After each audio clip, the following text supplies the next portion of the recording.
Thank you so much. Welcome, everyone. My name is Federica Cherubini. I'm the head of leadership development at the Reuters Institute, and I'm delighted today to be moderating this panel about what's next for the business of news. Easy question.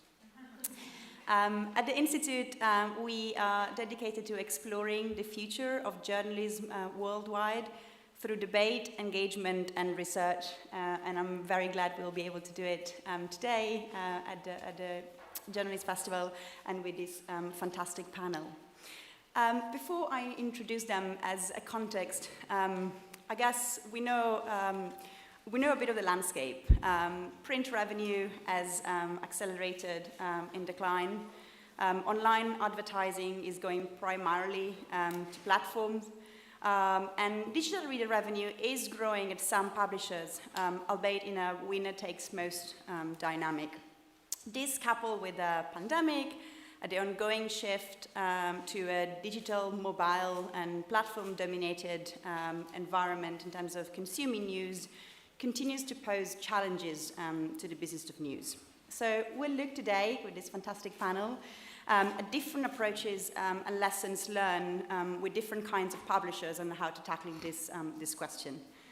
We have Renée Kaplan, head of digital editorial development at the Financial Times from the UK, Siddharth Varadarajan, founder editor at The Wire in India, and Rosalia Lloret, CEO at elDiario in Spain.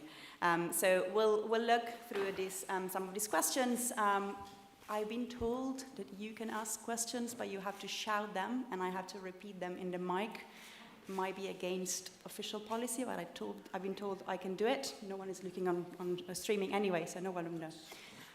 But anyway, to get us started, can you introduce us to your publication and your business model behind it?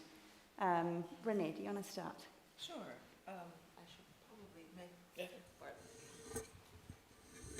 So the Financial Times is a subscription media, but if it were only that simple these days, we wouldn't be here having the conversation. So the primary source of revenue is a paid reader model, but probably like all traditional or legacy business models, there's still a mixture of advertising and reader revenue. And it's the reader revenue piece which has become increasingly different and more diversified these days. So it's no longer just about buying subscriptions. There are also other ways in which we're monetizing and looking to diversify the monetization of our content and of our readers. But overall, it's a division between like a very large proportion of reader revenue and an increasingly diminishing proportion of advertising revenue. Thank you. Yeah. Very briefly, I am one of the founder editors of The Wire, which is a news website in India. And we were founded in 2015, so a little bit younger than FT. And purely digital. The reason we chose digital was because costs for startup were low. And we gambled on the possibility that there would be a large enough pool of readers or members of civil society who would be willing to take on the burden of helping to keep us financially sustainable. And I'm happy to report that 6 or 7 years down the road, roughly 60 to 65, 70% of our monthly budget, monthly expenses, are covered by reader donations that are made on site. We get some income from programmatic Google and YouTube ads, and the balance essentially from donors who we are able to tap within the country for slightly more than what the average reader may be prepared to commit. So we are primarily donation-driven. In the early years, when we started, before we reached a certain critical mass of readership, we were lucky to have some philanthropic support within India. The Indian laws do not allow non-profits, which is what we are, to access funding from overseas. Foreign entities cannot donate to us. Foreign citizens can't donate. Everybody who donates has to be an Indian, which makes life more difficult, but ultimately this is something that we were able to manage. And the challenge for us going ahead is how to increase the pace of donation so that we can start factoring in and accounting for or building in year-on-year growth. So we are at a level today where we are more or less able to sustain ourselves at the current level of operation. But going to the next stage requires us to innovate and think of new ideas of raising money. And there's some ideas that I have, and I'd be interested to hear more from our panel, and also if we do manage to get a discussion going. Hi, so I am the CEO of elDiario.es. It's the most read native news site in Spain. We have around 1 million, near 1 million readers per day, and we were born 10 years ago, so it's our birthday. And we were born just after, or during, the financial crisis in Spain. So for us, the group of journalists that created this paper, they wanted to somehow reconnect with the audiences after the stupendous crisis that the establishment media had in Spain. So for us, the main purpose is to do proper, independent, honest journalism. And for that, this group of journalists that founded the elDiario, they decided to diversify from advertising revenues from the very beginning. So it was very, very important to get the reader support to pay for this project. And now we have around 50% of our revenues coming from memberships. We have a model that is very similar to The Guardian. Indeed, it was before. I think they got some inspiration because they are actually our partners.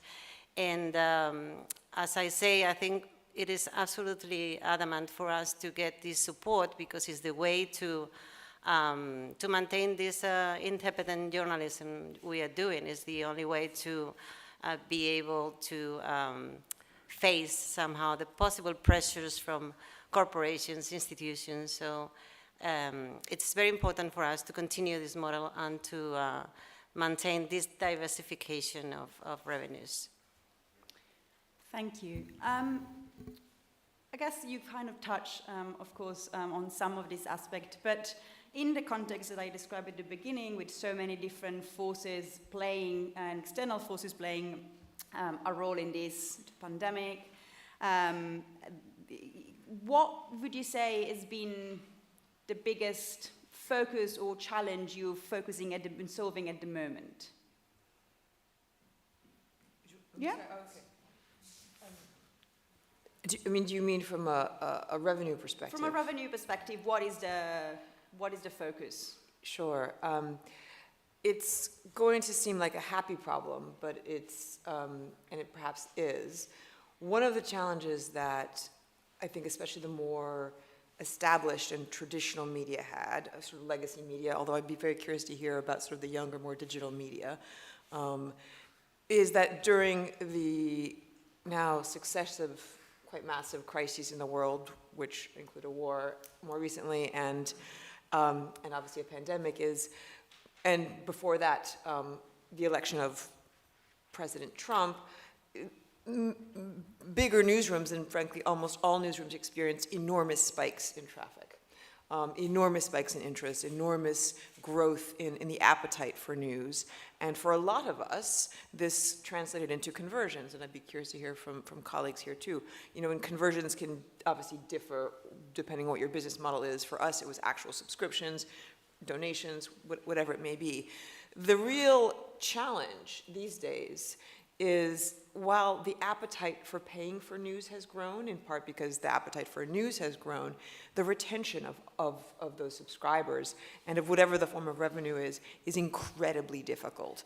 It's difficult because retention is hard, period. It's sort of little known, unless you sort of are involved in revenue, that actually it's more expensive and harder to retain than it is to acquire. Acquiring is easy. Retaining involves such a complex notion of engagement, value, delivering an experience that people are interested in. And now, more than ever, and this may seem like an anodyne or a minor issue, but we're not just competing with other news media, we're not just competing in a more traditional way for, to some extent, a piece of the advertising pie, if that's part of your business model. You're competing for people's attention time, and that means all the other things they're paying for that they maybe never used to pay for before the pandemic, like all sorts of new streaming services, all sorts of new ways of getting content that are kind of proxies for news. So that retention piece is actually one of the biggest challenges we're facing. And frankly, at the Financial Times, it's really actively influencing the diversification of our business model, actually. We're thinking about different sources of revenue because we know that retention is going to be a big challenge. Yeah, for us, the challenge we face is predictability of revenue flows. So donations, I'm happiest when people commit to giving, even if it's a small sum, but committing to a monthly donation, so that there is a certain predictability that I have in terms of cash flows. And we know then that we are able to meet month-on-month expenses. But the donation model is subject to a lot of lumpiness. There can be months, one of the pandemic months, for some reason, donations really shot up, which is a little counterintuitive, or maybe not. And then it slumped. So there's a lot of up and down in terms of, there can be variation of as much as 100% month to month, which is not very good for balancing your books and meeting expenses. So I think trying to figure out predictability, and we were hurt a little bit by a change in the central bank's rules in India, which they announced last September, a measure aimed at protecting consumers, who knows. But essentially they killed all monthly subscriptions and all monthly donations by insisting that every renewal of a payment every month, the individual has to revalidate through a one-time password and two-factor identification, and there's a lot of churn as a result of that. So chasing up those people who still have every intent to donate but who don't want to deal with this bother is a headache.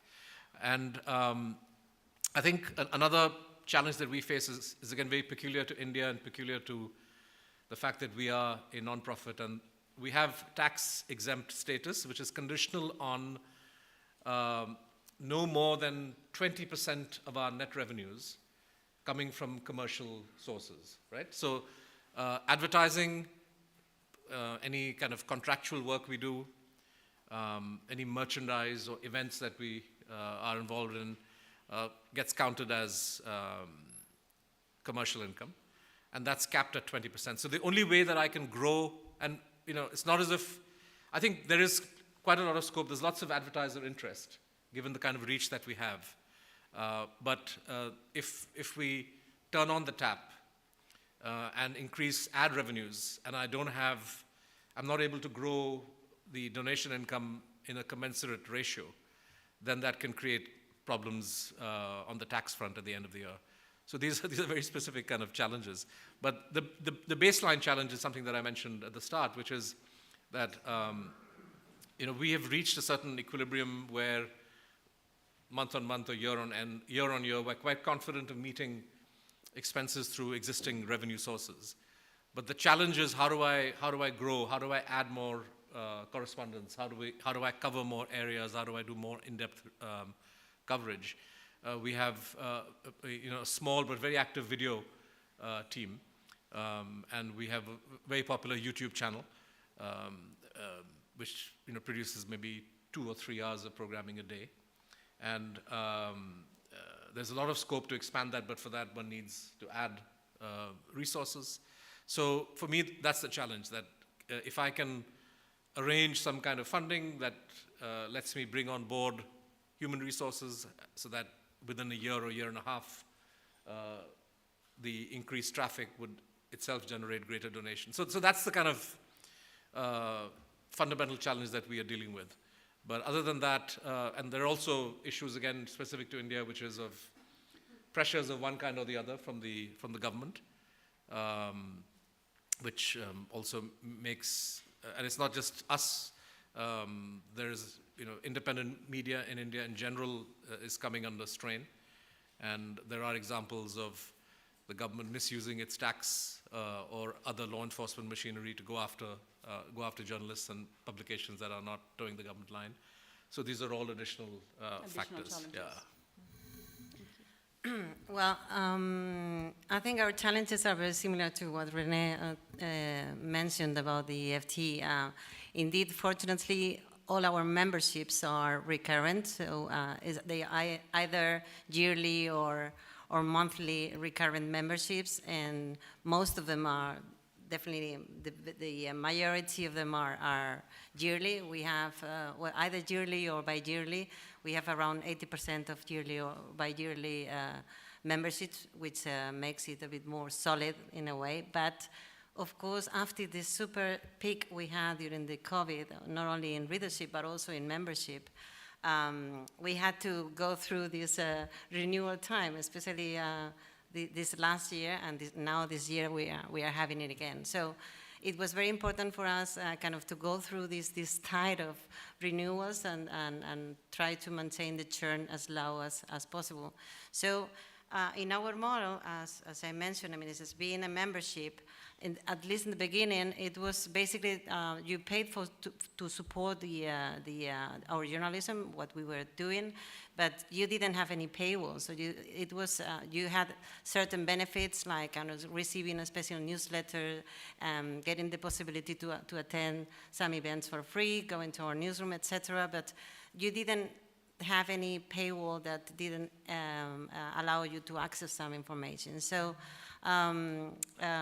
what we decided to do, because it was just pure support in a way, is that through this title of renewals, we decided to push a little bit harder our readers to become members. So we introduced a meter to detect in a way our most loyal users, more than 10 pages or articles per month, and we asked them a bit more specifically to become members. But they can still become members for free. They can fix the price, and they can even say, I have no income enough to pay for this, so I become a member just for €0. So they still have this possibility, but at least we are getting through this meter, much more people getting in. And this allowed us to go through this title of renewals last year, which made our lives a bit easier in a way. Because you mentioned, Renée, engagement and value and experience and the community and the connection with the readers and the support, all of these things, of course, pertain to the business aspect, but also very much to the journalist and to the editorial and to how the content and the relationship with the users play into this. What kind of alignment do you need to have internally between editorial, product, and business and commercial to kind of make sure that the organization is all pursuing the same goal and going in the same direction? I have to say that there's one single most important strategy to be able to succeed in a business model. It is alignment. And alignment's really complicated, and it's a little bit more complicated when you're bigger, probably. Again, maybe scale is a question I'd be curious to hear about from my colleagues here. You guys are both very different sizes of businesses. Is getting a shared understanding across the business, but even within departments of a business, about what is actually the single most important goal. And it's difficult sometimes, often even just to find the single most important goal. I mean, all of us have not had one problem or one challenge, or, it's a complex picture. I mean, in India, your tax status and the government and the political context, those are wildly different factors for your own business. But there needs to absolutely be alignment around what it is we are trying to do. The mission piece is sometimes easier because it's journalism, we know what we're doing. It's the business piece and alignment around what is the thing we're aiming for and how do we do it most. And that may seem very simple. So for example, for the Financial Times, for a long time, our North Star was about acquisition, and it was reaching 1 million subscribers, digitally speaking. And ironically, when we reached 1 million subscribers, that was like, well, what do we do now? What's our plan? And it's actually much harder to describe retention. First of all, that's kind of a very businessy word, and journalists don't give a crap about retention. Retention is what you do when you've had too much alcohol. But in a way, so coming up with a shared narrative around the thing that we're trying to achieve collectively in order to reach the business goal. So to be very clear, engagement, again, now an incredibly kind of hackneyed buzzword that can mean a million different things. What does it mean for your business? And what does it mean, how does it translate, flowing from the notion of engagement, which is really what retention is about? What exactly for every department and every expertise within the newsroom flows from that shared goal in terms of actual implementable strategy? So for the newsroom, for example, if we're thinking about engagement, well, who is most important? Is it subscribers or new readers? Well, subscribers are actually our priority, and reaching new readers, and reach is very important because you're only as good as the renewal of the people who are churning, but ultimately, if retention is the goal, we want to target above all else subscribers is what we're doing. Same with product. If we're developing new products, new technologies, yes, we want to find ways for people to be able to sample the content and access and onboard easily, but really what we want are really seamless experiences that are going to make you love the FT and stick around long and write another big check to us. So really, it's a question of a shared narrative, even more than a shared business goal, I would say. Do you have a North Star metric at The Wire? Not really. I first heard this phrase literally 3 weeks ago. And Welcome. and I confessed also to another panel that I was on with Federica that even the term KPI is something that I learned about only quite recently. The Wire was founded by journalists, and even though we had worked in some of the largest newspapers, I was editor of the Hindu newspaper, which is I think the second largest English daily, but we had very little flair or feel for the business end of things. And now, of course, we feel the need to professionalize certain aspects of what we do, but it's still, seat of the pants kind of stuff. But I think the culture that we try to inculcate in our colleagues in the newsroom is that whatever they do, what they write, stories they do, they must have a share of, readership, and more importantly, share of voice. So we are in this business in order to inform people, in order to have an impact, and there's nothing worse than doing a story which sinks without a trace. There will always be those stories, but the idea is to do journalism which will capture people's imagination and move things a little bit. And I dare say, with a fairly small team, you asked about size, we are just about 40 people. And we come out in 4 languages, English, Hindi, Urdu, and Marathi. English is the main product. For us, it's, we know that in the long run, readers and viewers believe in what we do, and they will stand by us. And we see a very clear uptick whenever we, like last year, we were involved in covering, we were the Indian arm of the Pegasus project. And readers responded to that, not only with readership, but also donations. whenever we've done big investigations or whenever we faced legal harassment, readers have a way of responding and saying, we're happy to support you. So the path is very clear, but it's just how to grow year on year. I didn't mention that the challenge in India, philanthropy is the obvious answer. I've attended a couple of panels here, for example, where it's very clear that philanthropy at one level is needed, particularly in low-income or middle-income countries. But in India, the problem with philanthropy is that if you have a repressive government or a government which is intolerant, chances are that high net worth individuals who are capable of being philanthropic tend to get scared away, and we've had experiences of that. So ultimately, it's we have no option but to rely on the reader and her willingness to back us, and the more of them that they are, the better it is. So that's basically, for us, I think readership and the number of people who donate is something that we want to grow year on year, and so far we've done well, but that's the goal that we pursue. I have a follow-up Yeah. on that. You mentioned at the beginning the difficulty of getting funding from foreign countries. Does it impact how you think about your diaspora and how they can contribute to your... No, that's a great question. The diaspora comprises two sections. One who are officially called NRI, non-resident Indians. Okay, so these are guys who have Indian passports still, and who live in America, live across the world. So the law allows us to tap the NRI because they have an Indian passport. What the law does not allow us to tap are those Indians who have become foreign citizens. So the bulk of, I would say, if you were to think geographically, virtually every Indian in West Asia, the Gulf, is likely to still be an Indian citizen.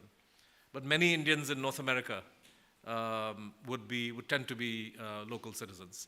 So we can, we've thought of the idea of doing events and fundraising, but the problem in the US is that you never know who's a citizen, who's not a citizen, and it just opens up, it becomes an avenue for somebody to harass you. So this is something that we have to be quite mindful of to make sure that a non-citizen doesn't end up donating to us. Thank you. Rosalia, to go back to that alignment between editorial and different aspects of the business product, how do you get the newsroom behind sustaining The model. Yeah. Well,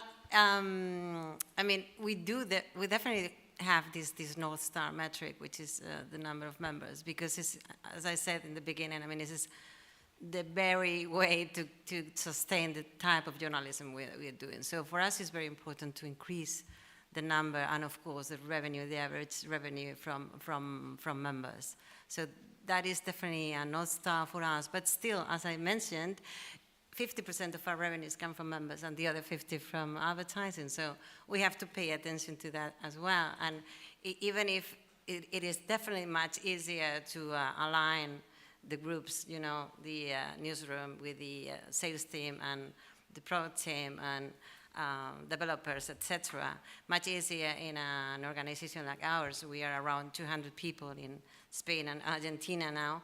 I was before working in big groups in Spain like Prisa, El País, or El Mundo, so I know how difficult it is many times in these big groups to align. But even in smaller groups or smaller companies like mine, sometimes it's difficult. And even if we do have meetings with one part of each team kind of sitting in the same room every week, many times I feel that most of my work is trying to coordinate people. So it's always a bit difficult to kind of align completely the groups. And many times I've said that working in digital news sites is kind of putting together some of the most different faunas in the world, as the journalists, the salespeople, and the developers. They tend to think that they are the best always, each of them.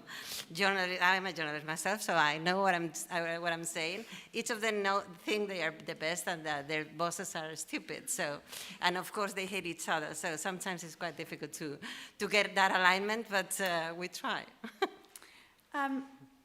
Because of the need of that alignment, and because of, you mentioned there is still advertising, but the North Star is the members. I'm curious if there is ever a topic of a conversation, a feeling of an increased pressure that comes sort of like being aligned with your audience expectation in terms of coverage, because you asking them to be, to support and to be so involved. Is there an additional pressure that comes from sort of like being accountable to your readers, which is everyone should be, but... Yeah, that's a very, very important point. Yeah, indeed, because we had this super strong conversation with our community from the very beginning, we can feel this pressure always. And even, I mean, it's quite interesting because whenever there are some polemic issues that some part of our audience may be not interested in, or they are not aligned with them, we sometimes see people kind of canceling their memberships because of that. So when someone at elDiario cancels the membership, there is an automatic pop-up, so you can say why you're canceling. You're canceling for economic issues, or you are canceling because of editorial issues. And if that is the case, we get an alert, so the editor-in-chief many times can write to the person and say why that happened, and try to see if there was some editorial problem that could be discussed. And many times, I mean, it's because we are, I mean, our journalism tries to be open to new ideas and and we have op-ed contributors that many times say opposite, they have opposite opinions on certain things. We many times kind of try and manage to convince these people that is thinking about canceling our membership that, I mean, it is so much better to kind of to try to be able to share these new opinions and to contrast information and opinions with others. And this direct relation with our audience, even from our editor-in-chief, that, as I say, many times is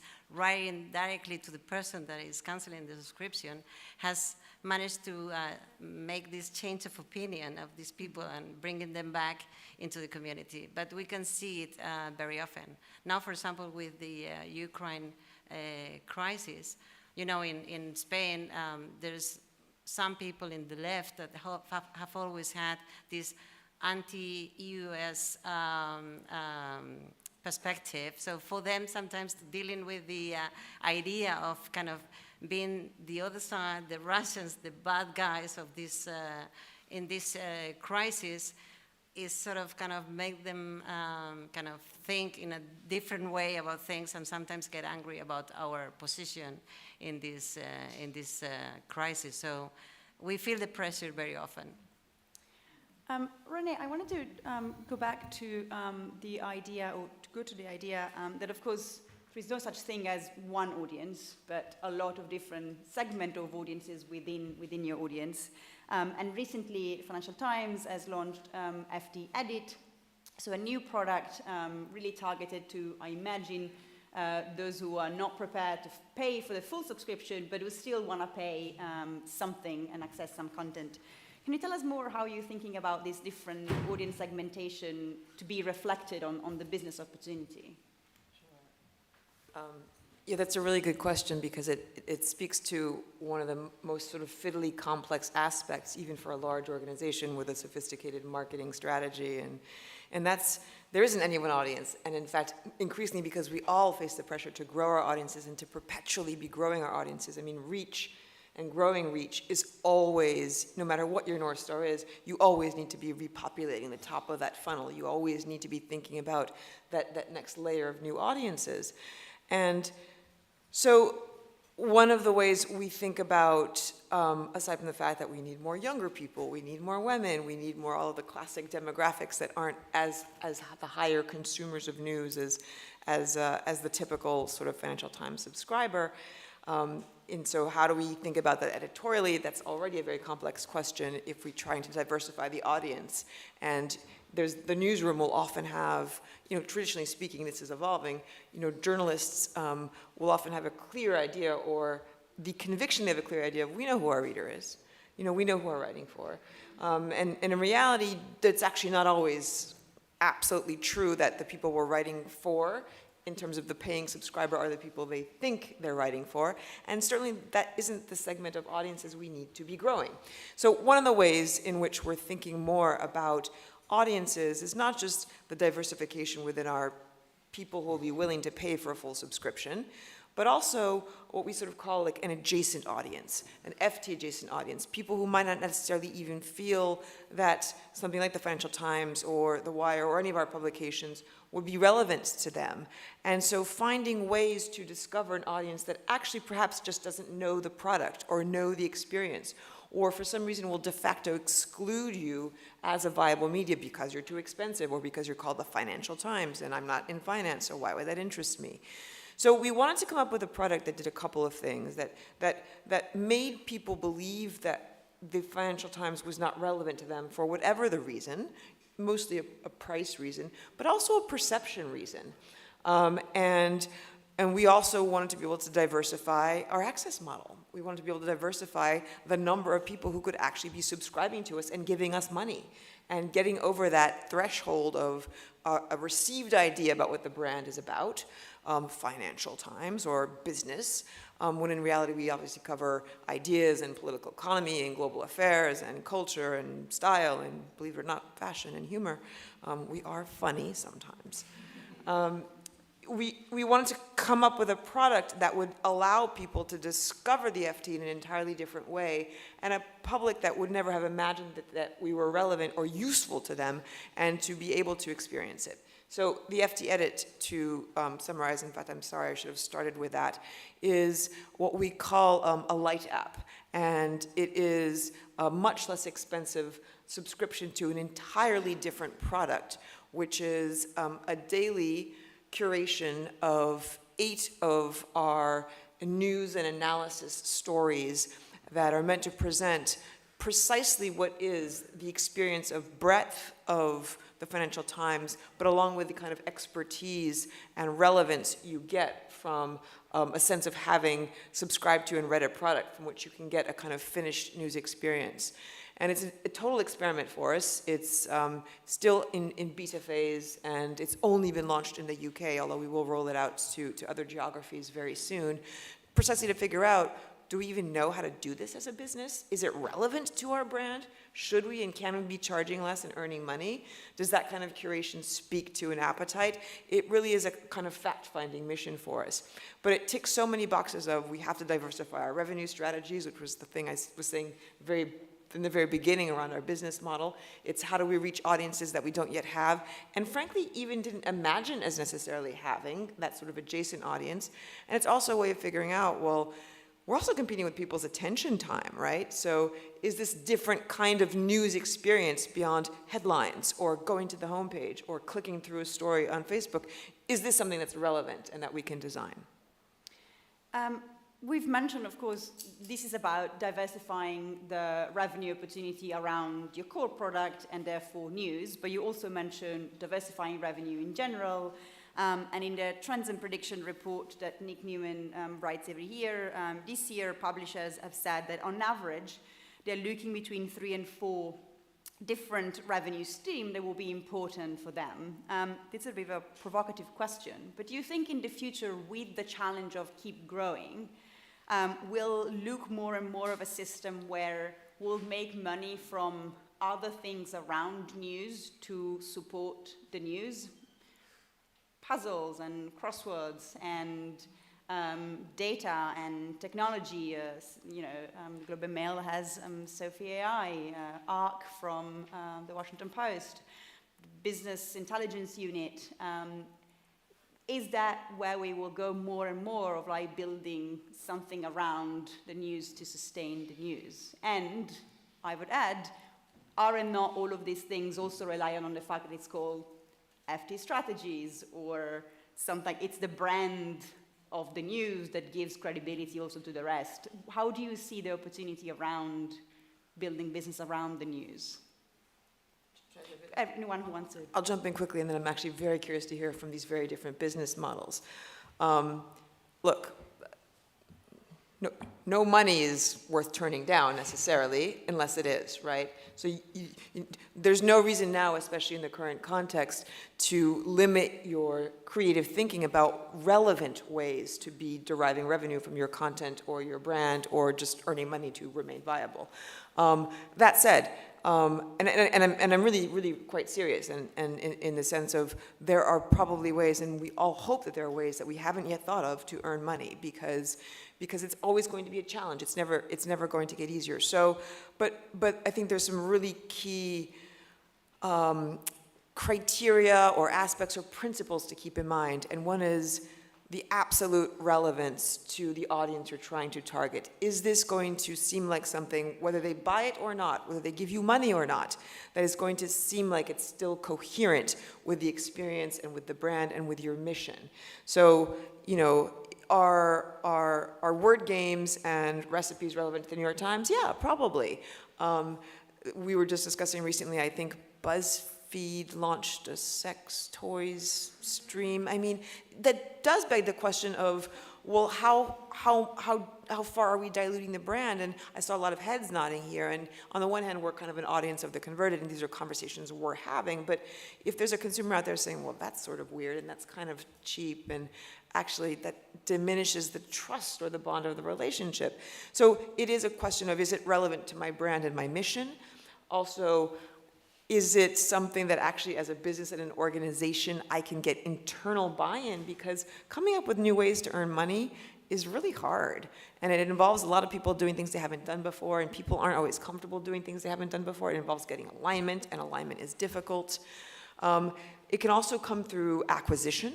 You can acquire an external business. And that also comes with real organizational challenges and brand challenges. Are we buying something we could have done better internally? Will there be hostility internally that we didn't try it internally? But you can only get growth in so many ways. Either it's organic or you go buy it. And also increasingly, we're seeing traditional legacy news businesses get into e-commerce. Wirecutter for the New York Times. Lots of other businesses are beginning to think about ways to actually monetize not just the content, but to actually get in the business of selling other products. But that also has to be done with an absolute, and this is the third criteria, I would say, sort of transparency around exactly what we're trying to achieve and how, in fact, it is still not just going to not impair the reader experience and value, but enhance the reader experience and value in some way. I think the problem with all of this is that journalism is a public good. And we know from microeconomics 101, right, that the market forces and market principles left to themselves are going to underprovide. So the challenges that faces us is, where do you get the money then to ensure that you have optimal provision of this public good called journalism? And as one casts around for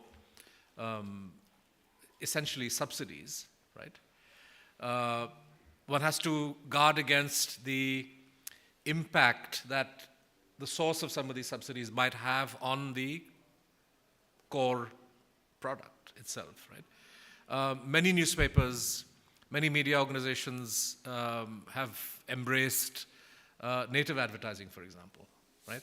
And I was just looking at the Pew, not Pew, is it Pew? No, the Neiman report recently on, they did a survey, I think, of native ads in mainstream American papers like the New York Times and Washington Post over the last 10 or 15 years. And there's quite a lot of misleading stuff that ends up getting published, and where readers actually fall for content which is, of course, labeled advertising or something, but it's typeset in a certain way that, and that's why it's so valuable, right? Because advertisers pay good money precisely in order to fool the reader. So every news organization has to ask the question: is it worth it? That source of money, which I then use to do good stuff. To what extent is it devaluing or destroying my core brand? And I think the same is true for all the collateral or side products. I mean, we are looking at events. We held a few before the pandemic, and it's very rare in a city like Delhi for ticketed public events on socio-political themes. But we managed to sell out the auditoriums that we held these in and made some amount of money. We could have made even more if we were able to land sponsorships, but that's a different story. But I think events,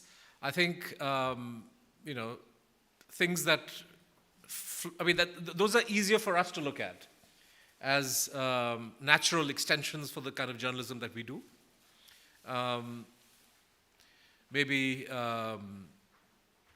merchandising and some of the stuff which ties into membership, and these are all things that we would be quite happy to look at. But events is where I'm the most bullish. I think we are exploring now holding wire events in other cities, smaller towns. There's a lot of interest, and we reckon, apart from ticket sales, getting local sponsors, all of that becomes a valuable source of income, and a decent brand extension. But obviously, sky's the limit. But the challenge always is going to be to not do stuff which I'll give you an example of. So one of the largest newspapers in India is called Hindustan Times, and they, like other big newspapers now, in fact, they have already diversified. The Times of India, which is the largest newspaper, or the Hindustan Times, which is number 2 now, I think the bulk of their revenues they don't come from the newspaper anymore. Events are very important, but events of an entirely different kind. So not the kind of events that I'm talking about, but the Hindustan Times has this thing called a leadership summit, where the value of the sponsorships that they are able to attract to pay for these events depends on them able to attract the Prime Minister or top-level government ministers. And invariably that comes with a price.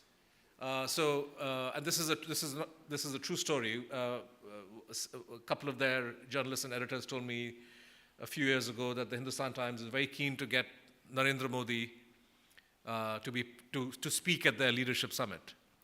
And the message went down from top that for the next 6 months, make sure that the paper isn't critical of Modi, because that'll annoy him and he won't agree. So if that's the kind of compromise that you're going to make in order to hold an event which will give you revenue, which is going to pay for your journalism, then you wonder what kind of journalism is this, right? So I think everything comes with a price. I also want to open up to questions. So I know you do a lot on events, and in fact, you were already thinking about restructuring the newsroom before the pandemic to be a place to host more events and if I'm correct, to have more of that participation. Yeah. While you answer, think of questions. Well, yeah, as you mentioned, yeah, we definitely are focusing much more on events.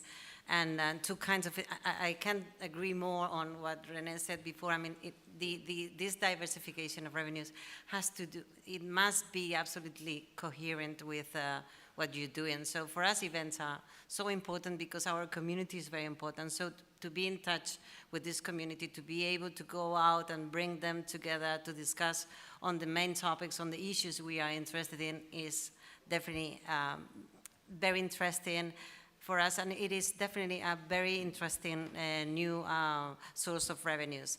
First, because of the tickets, but second as well, because advertisers can be very interested in having this community together discussing about these topics.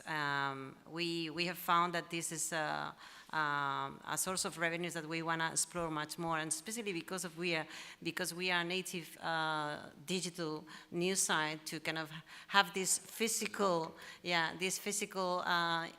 engagement with our communities is definitely great, and actually we are doing much more. Indeed, because this is our anniversary, we are having like a super big event this year in September to celebrate our birthday, and I think it will be great.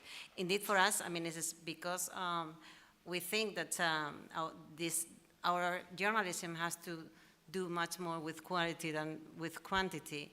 We believe that this type of possible sponsorships related to our events is a far better way of having advertising revenues than programmatic, that requires like quantity and quantity and quantity, and that's something that I think has spoiled journalism lately quite a lot.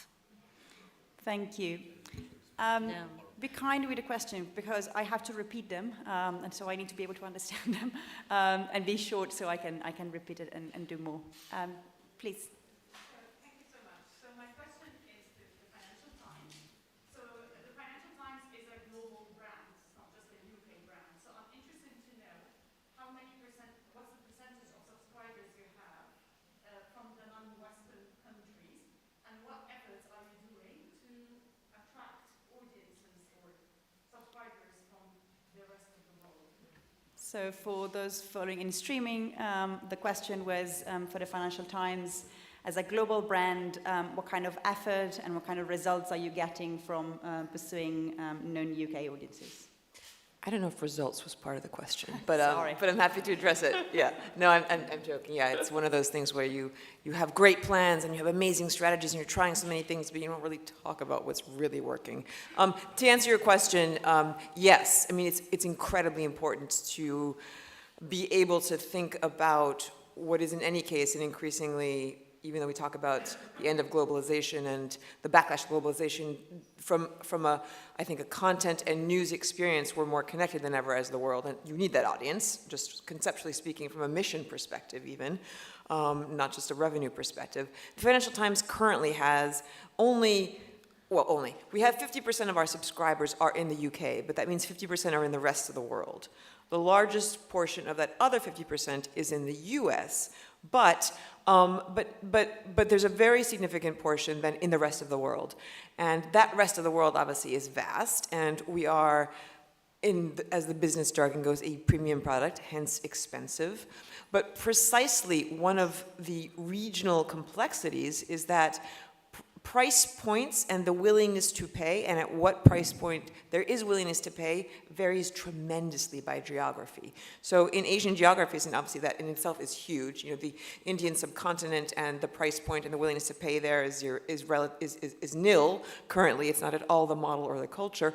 Whereas in Asia, it's been nil plus a little bit and growing, also like East Asia, in part because that market itself is diversifying. So that's a way of saying that a lower price point product like the FT Edit, which is this new app we're experimenting with, is, while we've launched it initially in the UK just because logistically it's easier to learn there quickly, it is deliberately designed for a more global audience where we have much less familiarity around the brand, which is one thing that might make you buy.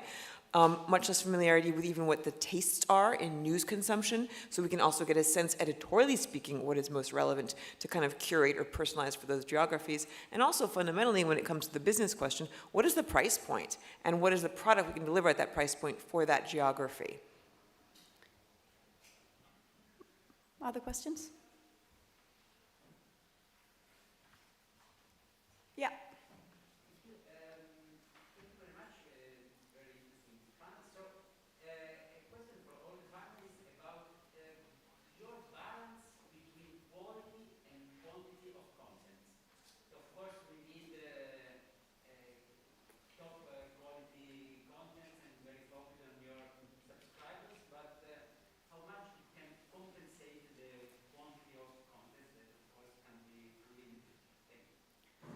The question was about the balance between the quality and the quantity of content. Well, you know, my sense of the role that quantity plays is that, like, I see that a number of newspapers in India, TV channels that have websites, flood the internet with literally thousands of stories every day, very poor quality. And the reason they do that is supposedly to game the Google search engine. You know, I don't know if this stuff works. Maybe it works for them.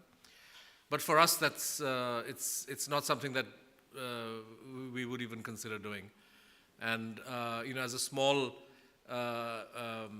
you know, website, quality is what counts for us. And so even if the total number of stories we put out is much less than the big newspapers, I find that the engagement that each of these stories generates, and you can see it on like topic for topic, our stories would have much greater engagement on social media, for example, which is a metric that we can all see, compared to the story put out by some of the big channels or big newspapers. So I think somewhere down the line, readers want, you know, themselves want quality rather than quantity. But I suspect this is a Google.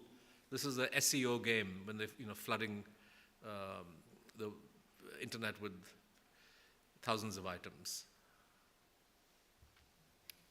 Yeah, as I said before, I mean, we definitely go for quantity. Indeed, sorry, for quality. Thank you. Yeah. Indeed, we don't even have things like sports or celebrities or other things that many people work with. That, I mean, and this many times has been detrimental to our traffic, as they call it, which is a word I hate, for our audience in comparison with some of our competitors. So we think, and it probably is because, as I mentioned before, elDiario was born with this reader revenue or audience first strategy from the end. Day one. Other news sites, in Spain especially, which has arrived very late to the reader revenue trend, they relied completely on advertising. So they had to do whatever they could to bring as many users and as many page views as possible. And I think this is a death-end model. I mean, it's been really, really bad for journalism for the last years. I mean, it's crazy, the clickbait that is being done, and even I think part of the fake news problem is related to this, because the typical headlines you use for this type of news is kind of pushing many media sites going down this line, and it's so detrimental, it's so bad for journalism. So definitely for quality, and of course we have to do the least, something to kind of try to make your contents be searchable and accessible in any social network, but that's it. We don't even have a search engine optimization expert in our newsroom. So I think if you have a reader revenue model, if your North Star is related to the audience, to the number of members or subscribers, you definitely have to go for the quality. But we have 2 minutes. Juanita. I had a question for elDiario about what percentage of the users that get the pop-up to subscribe actually pay after they get it? Well, this has been changing along the time, but you mean when they get the paywall, right? When they get this meter, is around 2% of the people hitting this meter. But there are many other points where we ask for the membership. And 2% by industry standards is really quite high. It is indeed. Well, because we are approaching the closing, I wanted to ask you to close with sharing what is the biggest lesson that you've learned in the last year in relation to all of this, like relationship between the content and the business and sustainability of your content, of publication. As soon as you figured out something that really works, you already have to be thinking about the next thing, because it never lasts. Yeah, I mean, I mean, I don't want to repeat stuff that I've said already because, for me, the big lessons have been, I mean, readers and viewers constantly surprise you with their willingness to engage, provided you appeal to them the right way. And, so for me, the challenge and the opportunity is to find more touch points with our readers and viewers in terms of stories, in terms of events, and that's the direction we're headed. But I want to leave one thought, though, because I was on a media panel, and I had read her work earlier, but when she put it, I really liked the idea. Julia Cage from France, right? So her idea of, she's a scholar in Paris, that since journalism is a public good, you have to have some kind of subsidy system. The idea that governments would give a voucher in the hand of every citizen and let her or him decide which media they want to support, right? So that reflects the diversity in your society, but also allows readers, citizens to actually support the kind of journalism that they want and that they like and that they want to see grow. And I think that we need to look at these kinds of innovative tools. Obviously, it's only possible in a democracy, but I think citizens need to start discussing these kinds of issues because I don't think media houses can solve the problem of market failure by themselves. It needs a much larger kind of systemic intervention. Well, I think most important lesson has been retention, as we were mentioning before. I mean, this is how important it is, retention, and to work even more on retention than on acquisition. We have managed to do it this last year, and to sustain the number of members or even make it grow again is quite difficult. And I think it should be probably the main focus on any audience-first based news site. Fantastic. Thank you very much. Thank you. It was a great panel, and thank you for following us.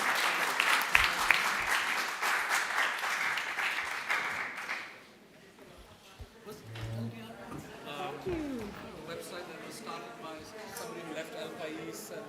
Well, not El País, but Público, and he was also related to El País, Ignacio Escolar, yes. He is the one. Oh, good. I have mine. Yeah, I do have one as well.